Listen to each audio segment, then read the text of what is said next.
Hello friends, welcome to 3 Minute Game Pass. I'm Nathan. Today I'm going to tear up this Game Pass game worth your time and bandwidth. Today's game is Into the Pit. It's time to jazz hands the demons of the pit to death to save villagers through the power of magical shotgun fists. If that doesn't get you pumped to play this game, I don't know what will.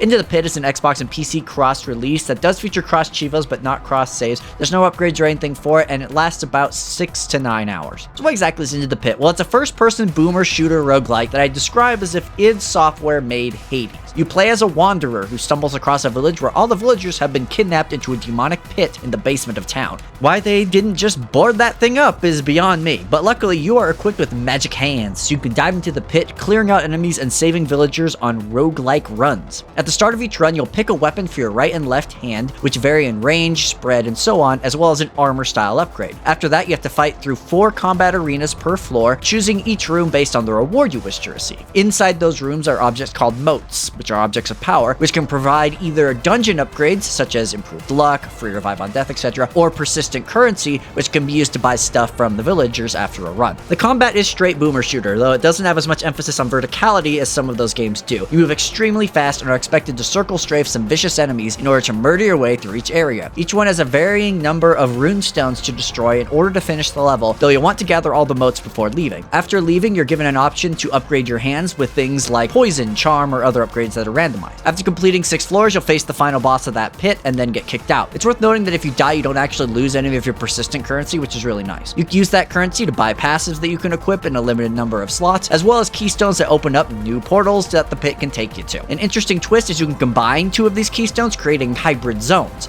These new zones have more villagers to find, which unlock more upgrades, and so on. You get the loop. So what do I like about Into the Pit? Well, the shooting is pretty damn good, especially with mid-range weaponry, with the combat being violently fast and extremely satisfying. I love these types of shooters, and I feel like this game does a great job with that, though I do wish it had more verticality. Additionally, the game's loop is very addicting. You get new things fairly often, and doing runs to farm upgrades really becomes enjoyable really quick. And lastly, I actually really enjoyed this game's graphical style, with it being a weird, grainy pixel Quake thing. It was neat. Other people might not like it, though, because it gave my wife a headache, so throwing that out there. When it comes to the bad, I did think this game's difficulty kind of is all over the place. It started very difficult, but it actually got super easy after I got a couple of passive upgrades, ones that let you heal when you pick up moats and stuff. It felt a little unbalanced. Additionally, combat areas get really samey really quickly, with you ending up seeing lots of the same layouts, even in different pits. And lastly, upgrades generally felt pretty underwhelming when compared to a game like Hades, where they are fairly significant in terms of adapting your play style and giving you more power. There's no Rick Gibbs here on a 3-point scale. Must play, maybe consider, don't bother. Into the Pit's definitely a maybe consider. It's a game that I wish were better than it was, but from what it is, it's still pretty good.